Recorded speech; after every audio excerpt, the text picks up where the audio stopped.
Right. So we're carrying on from a vlog that we did by the time you watched this 2 or 3 days ago. Everything is out of sync at the moment, and it's only a couple of weeks, and I'm back at the nurseries. Right. Heard that a few times already. No. So you did a vlog on Valentine's about when you go back to the nurseries, Neil, and what I will miss and what I won't miss so much. Right. And so this next one, again, I'll try and not to interrupt too much, although I might on this one come in a little bit, because some of it is a bit more about us rather than you and me. So I think I have covered some of this. One thing that I might do a vlog, and I'm going, no, don't do it, Neil, because it's going to upset a lot of people, is I might actually do a vlog one day for why I'm getting out of the area, but it's going to be a very controversial, quite a grumpy one about overpopulation and the urban sprawl and hypocritical people. But I might do that in a year's time, because we might come back for a holiday to Altrincham in a year. That'd be fun, wouldn't it? I think we should. Right, anyway, so I might pause that. But this is what have you titled this? I think about a little bit like we said the other day. I mean, we're on this last big adventure, or this journey, or I'm not quite sure what anyway. So we're on this last adventure. Not quite sure where life with me will always be an adventure. Where we're going with all this, but we're happy with the direction of travel. It's all fine. Are we? I hope so. A bit late now if you change your mind. The direction of travel, we're heading east.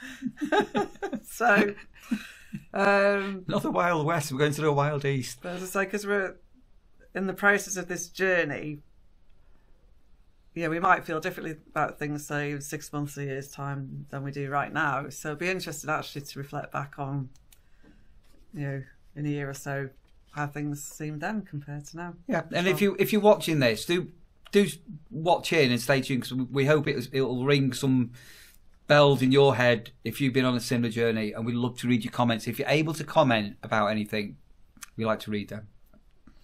Okay. So this is in terms of leaving this house, and I'm more focused on the house than the place, but we'll see what we touch on anyway. So the garden here, in fact, it is relating to Neil as well at this point. So Neil's mum was a really, really keen gardener. Yeah. And she did a tremendous amount of work in this garden even before we moved back in here, didn't she? I think your nephew also helped look after it later on as well, to help your dad. And it was just such a joy to work on this garden. It was already quite an established garden, and we put in some new things. We moved a few things around, but some features have always been like that. I mean, I did more to it, but that tulip border in the spring's always been fantastic. It's just absolutely show-stopping red tulip border, which I've always loved. There's always wanted a cherry tree, so we put in a cherry tree. We've got a couple of apple trees in the back, one of which is our wedding apple tree, which we can't take with us. So that's a bit sad. But anyway. Yeah, and just so made it quite. We'll never agree on, to be honest. But over the years, I've put more what are called perennial plants in, so plants that come up year after year. So you get bits of different colour and all sorts of things all through the year. So I will miss that, because it took a really long time to create, despite Neil's best efforts. Neil's a very keen digger, different approaches. So just coming back to the house, and I know some of you are going to get very bored. So my mum and dad got this house from brand new in the late 50s, mid 50s, post-war, the big build of Britain, and they went from living in sort of 2 up, 2 downs in Moss Side, Manchester sort of thing, and then end up in a flat in Wythenshawe, which was a beautiful flat and beautiful area. Wythenshawe was a new estate, and they came to what they called them garden cities, basically, a garden estate where all the houses had front and rear gardens, and going back into the 50s, 60s, 70s and 80s, there was a lot of pride was taken by all the neighbours with the And front there's obviously gardens. a real community, which when I first moved here, some of the original neighbours were still here, and you had that real sense of, you know, community looking out for each other, and you know, Yeah. all of that at the time. So where we are now, we live in a semi-detached house. Our neighbour on our left-hand side, the attached house, has still got some garden and they've got a drive, but they've still got a hedge. The neighbour on the other side, we've got fantastic neighbours. They've still retained a small hedge in the garden because that was historically how things developed. What's happening now as new people coming in, and we'll see in a couple of years' time, but most people just come in and the first thing they do, Rip out the front garden and tarmac it or block pave it. They don't even leave literally one single. We've got next door, but one to us had a beautiful rose garden, absolutely mature. John, Yeah. I mean, I can't tell you how nice, and it's a property for rent. So yeah, so they ripped it all out. I noticed the snowdrops are still making a comeback despite being absolutely massacred. But yeah, but it's compared to what it was. Nothing. It's There's nothing. dire. And then the property next to that has a beautiful lawn area, and there is nothing left. It's black tarmac. That was only done a couple of months ago. There is not one bit of green. So we're losing green. Like there was a lot more wildlife, a lot more insects and bees and just all sorts of wildlife. That the frogs are still here, but we'll miss the frogs. So we're doing something like we did capture a badger in our front garden. We've had an owl across the way. We've had foxes in the garden and hedgehogs. You know, so fortunately the back gardens are still fairly green, and the reason being you can't get a car down them. Yeah, but you see all sorts of moths and butterflies and things. I don't really see so much anymore. And then the one at the very back behind us, I remember to this day, it was always completely overgrown and bedlam. Do you know where the spotty dog is? Spotty dog, yeah. But it was fantastic for wildlife, absolutely fantastic for wildlife. And then got to the first lockdown and they ripped it all out. I was gutted. It's like, and they were like so proud they tidied it all up. I was like, oh. Anyway, yeah, so the garden. I will miss the shower. It is a very, very good shower. I will miss the shower. So again, so you had that put in, didn't you? Just coming back to 2006 when I moved back here, my dad had died, and I stripped the house literally of everything, including all the skirting boards, door frames, knocked the bathroom and toilet into one. I put a new kitchen in. We had a conservatory put on. We had a front porch. But I did a lot of work, just as Sandra was new on the scene, wasn't it? Mm-hmm. And just to jog your memory from what you were saying a moment ago about the garden, you've forgotten to tell our brothers and sisters out there, Sandra, the one thing that you're really proud of me about. Well, when you moved to Holly Tree. that you've killed that holly tree. You've got no idea. You've killed it. You've killed the holly tree. You've killed the holly tree. Go on, Sandra. That site will go with me to my grave. So there's this at the time quite small holly tree, maybe about 3, maybe 4 foot tall, was in the back garden. And where the conservatory is now. Neil decided to move it and replant it in the front garden. I was astonished. It took off and it's just huge now. It's absolutely amazing.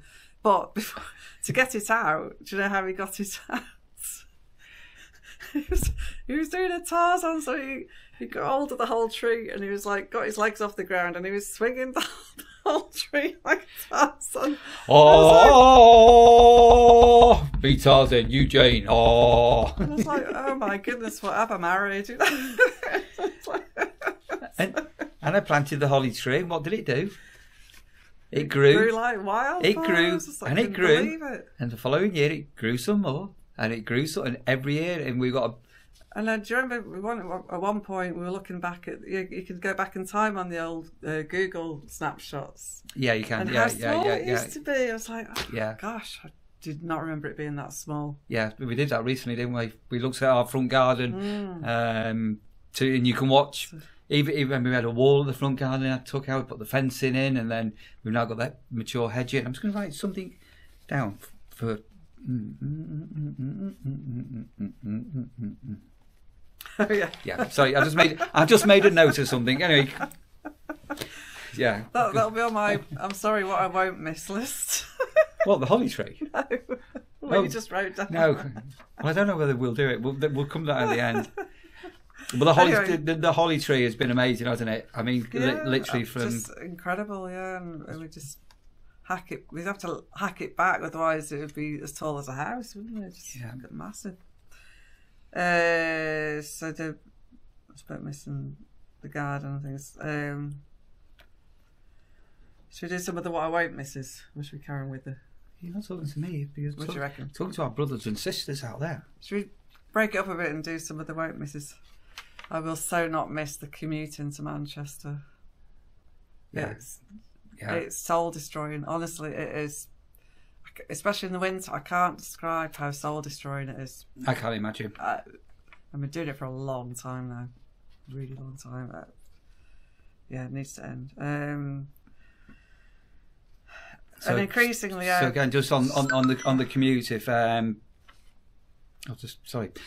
not sure if it's actually worse, but because we had obviously in terms of traffic, that incredible lockdown reprieve where there was just no traffic on the roads, and then it started off slow, and then but it's built up. And now I feel like it's even worse than it ever was. But I don't know if that's real or if that's an illusion. It is real. It is grim. It is just wherever you go, you can't get anywhere without getting stuck somewhere. No. It's just endless. So if you're a new viewer, Sandra works at Manchester University, and we live in a place called Hale, just outside Altrincham. It's about 8 miles, and getting across the Sale for my mum as well. Yeah, it should take about half an hour, maybe 40 minutes, easy into Manchester. I used to do the commute in the 80s. I used to travel from here to Leeds every day, but hour and a half each way every day. I will not miss that at all. And we have tried public transport. I think we covered that on another vlog, and that failed. I mean, if I've got the time and energy, cycling's actually the best way. But I'm not a young chicken anymore. So there you go. Anyway, so that's a lot. I will not miss. Of course, I'll be missing my local friends and family in the area. But bizarrely, in some ways, might actually have more time to catch up with people than I do at the moment, because it tends to be a bit like, as I say, long commute, work, too tired to do much else a lot of the time at the moment. So anyway, so it'll be a bit different in keeping up with friends and family, but I'm sure we will do. As I say, sorry to mention the bell ringing again. We mentioned that a little bit last time, but they are genuinely really nice people that I've been learning to ring with. So, yeah. They're not called Tommy. No, what? You always got about Tom at Boxthorpe. Anyway. Oh, carry on. It's just. Anyway, it's just been fun learning, and they're a nice group of people. And when you're learning bell ringing, obviously it's very loud, so if you make mistakes, it's pretty obvious.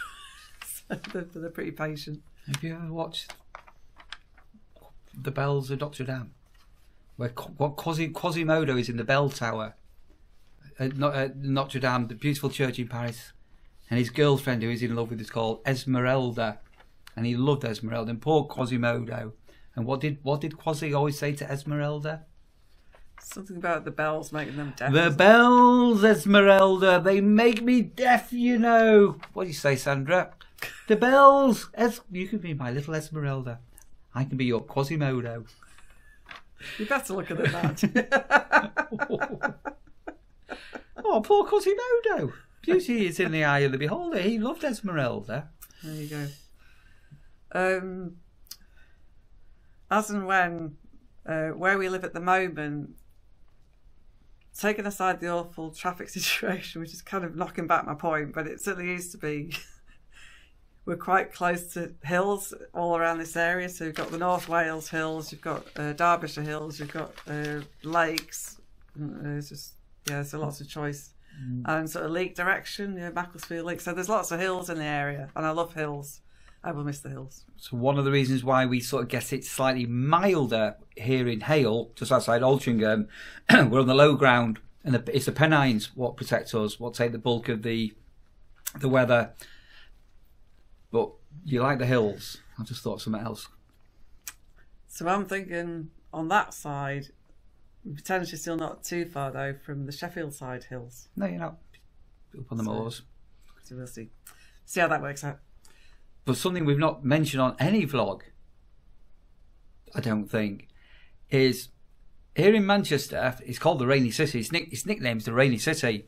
The west of the country is so wet compared to the cold east of the side of the country. True? So when I'm working away in Lincolnshire, can look at the home security cameras here, and it can be grey and rainy and dark and drizzling. Or I'll send Sandra over a picture. Or most of my vlogs in the morning start off in the morning with walking rash hours. Why has it got blue sky? Why is it so nice there? So we also haven't ever told anybody, I don't think. We did think about moving to Ireland at one stage. Well, we looked at it a little bit, didn't we? Yeah, I was up for it, but you weren't up for it.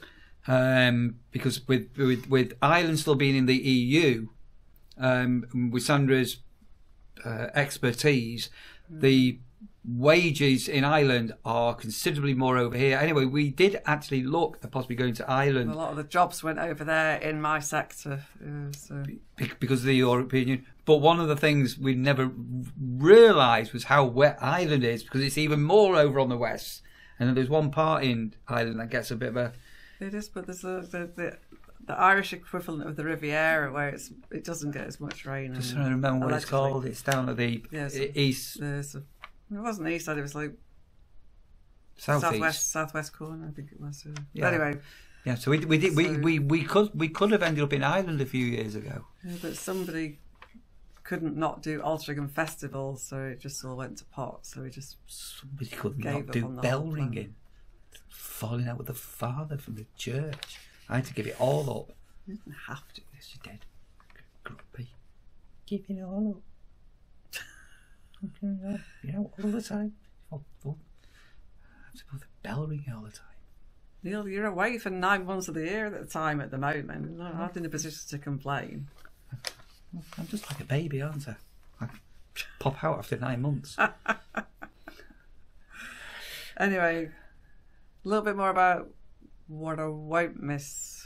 Well, that may change, but at the moment, I'm hoping I'm going to be able to not miss too much rushing around, especially at work.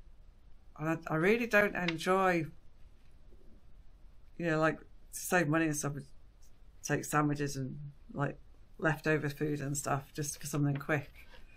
I don't really enjoy eating at work, if I'm honest. I don't think anybody does. It's not very relaxing, and the food sits a bit heavy, and then you got to rush around afterwards, and I won't miss that. Yeah, I don't think any place I've ever worked. No, because I'm quite lucky now. I do at least get to work at home 1 day a week at the moment, and it's so much nicer. You can have like a proper break when you do stuff. Yeah. So I won't miss that. But yeah. I just have a pork pie. I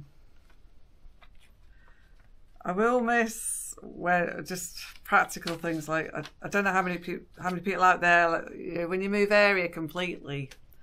Like when I moved back from Norwich back to Manchester years ago, there was a certain point where you just need a doctor, a dentist, or whatever, get something repaired, or all these things. Like, you used to know exactly how to get it done where you were, but you've got to relearn again how to get things done where you moved to. So I won't miss that because it's right faff. I'm coming back to Manchester for a dentist. Where are you going to stay? I'm staying in that hotel. I also used to be an office block. I've always wanted to stay in there. You never know. This house could be an Airbnb. That'd be weird, wouldn't it? And then back again to the won't miss section. So as it's working at the moment, we've already talked about it's a long commute into work and back. I've also got to fit around making sure Mum's okay. Although she's not that far, it's still about an hour just to get there and back, and then whatever support she needs. Yeah. Or even if it's just company or a chat. And it just takes so much time. I don't know. I can't describe. It's like, I don't mind doing it at all, but it is just wearing, just the physical, fitting it all in. I'm sure some of you have got family or maybe elderly relatives or whatever. It's something you've got to do, but it can be 9 o'clock at night before Sandra's got home from work, sat down, put feet up, had a tea, and then he's got, I'm going to go to my mum's, and that's going to be 9:30 before you get there, and you're not getting home till 11, half 11, later sometimes, drinking your wine. Yeah, but I mean, to be truthful, when Neil's not around, I more tend to go straight there, so that at least it cuts out some of the travelling. But then I don't see you as much, so I've not really done that over winter. But anyway, so that's something I won't miss. It was I don't recall in the east side seeing any Sainsbury's. I could be wrong. I mean, not all the time, but I do like once in a while to go to Sainsbury's. Possibly there's a Sainsbury's. There's a Sainsbury's deliveries. There's Asda, Morrison's, Tesco's, and say I think Wendy. I think Wendy. I'm sure that. Anyway, I don't recall seeing one anyway. I'll let you know. If there isn't, I'll miss it because there's a few things I like from there. Once in a while. I don't. I know, but I do. Right. And probably we sort of kind of touched on this the other day, but I will properly miss because. So, did we ever tell the story of how we came to have the log burner? People can't see you pointing at things. Your hands are off camera. Sandra's going down there, so she's referring to a log burner which keeps coming up in vlogs. Yeah. So there's the background. There's something that we both wanted. I think it's fair to say, but basically, when I first went back to work at the university, there was all sorts of restructuring and all sorts of nonsense going on, and I think there was something like a 2-year delay between me being awarded an upgrade on my job and actually getting the money. So I said to Neil, instead of just frittering this chunk of money, I said, why don't we use it to get the log burner installed? So I need to put a log on that. It's going out. So that's what we did. So it has been absolutely stonking, hasn't it? It's been a really good investment. Yeah, wouldn't be without it. And there's a mystery connected with it, isn't there, as well? A mystery? Yeah, a mystery. So the log burner was actually installed, or the first, I think it took 3 days to put it in, but the installation day was the day when Hannah went to secondary school. True. Altrincham College of Arts. So she was literally 11, and when Hannah went to secondary school, I took a photograph of her in a new uniform and everything. She looked really smart. And on my ringtone for Hannah, I've got a photograph of Hannah that pops up with this uniform. I can't find it. I don't know how. I don't know where the photograph. We haven't got a photograph of it of Hannah in a uniform on the first day. And I took the photo. It's really super weird. And we used to have another dog called Sky before we had Rasha. And when the guy was installing the log burner, he was putting the flue down the chimney. So you've got to imagine now with there used to be a gas fire where the log burner is. The chimney breast had been opened up. And Sky used to lie in front of the gas fire before it was opened up. And this particular day, Craig, the guy who was fitting the log burner, was up on the roof shouting down to me. And I've got a photograph of Sky with his head up the chimney going, who's up there? This photograph of him. Literally, he's look at there's voices coming from up on the roof. Sorry. Right, I'll shut up. I'm not convinced I'm going to leave this problem behind with this particular house, but I will not miss trying to get stuff up and down from that loft space over the years. It's been up and down, so much stuff. A lot of stuff. Anyway, so I won't miss that. But one of the things that did come out of the loft every year was Okay, so just before we come to was. So another thing that's going to be very strange when we've left are the dead bodies. And there's a lot of them. Like Graham. So underneath our holly tree, there's Graham the cat, Sandra's cat, Graham the legend. I've got these that I'm just trying to recall off memory now. There's Piggy, Jingo, Lady. There's at least 3 dogs, and possibly 4 dogs buried in. I think 1 dog's in the front garden. There's at least 2 or 3 dogs in the back garden. Numerous hamsters, mice, budgies, and a whole menagerie of animals. Yeah, in fact, do you remember the one that we had that kept escaping? Hamster. Speedy. That picture came up on my... Did you see that on my timeline? The one that you killed that day. You kill it? You did. Well, Rasher ate it. So this hamster... I've forgotten that part of the story, but it escaped one day. And at that time we had a cat and a dog. And this hamster escaped from the downstairs living room. And it somehow made its way all the way upstairs. Sorry, we found it at the back of one of the wardrobes upstairs. Yeah, sorry, I forgot about that. And I was like, how on earth did it... Anyway, so we rescued it, put it back in its cage, and then not that long after, we found it out wandering out and about again. And it survived the cat and the dog again. And I'm sure that happened about 3 times, you know. Yeah, you blame me being the one that it escaped, and I telling you the truth. It'd eaten a hole in the back of the hamster cage. That was a different hamster, actually. Speedy. It's a different one. We had several. Yeah. And then finally one day, I must have been cleaning it, lifted up the whole... It was one of those plastic cages, lifted up the whole thing. And there was a nice hole about so big. So now I know how it's getting out. I should know the whole of that, right? This is going on for a long time, and the last thing. This is a love-hate thing, to be honest. This is a real love-hate thing. So when you get into November and those dark nights are suddenly encroaching on you, you know, it's getting dark at 4 o'clock, isn't it? 4:30, things like that. The dark nights are coming in, and I love Christmas lights in gardens, just to give some sparkling, to give some light during those long December months and into the beginning of January. And we put up, we're one of those houses where people stop. This is like 99% Neil, really. So the just get roped in to help him. No, so the holly tree's covered in lights, the gutters have got lights, the cherry tree's got lights, we've got lights everywhere, we've got inflatables, we've got Sandra's sheep. My one sheep. My lost sheep. I think you've got that at the top of the stairs to go to Lincolnshire. But I love the whole Christmas lights and watching the kids stop outside, and we got some amazing comments, haven't we? And I think I mentioned we came within a whisker of our Christmas lights being on a Ford TV advert in America.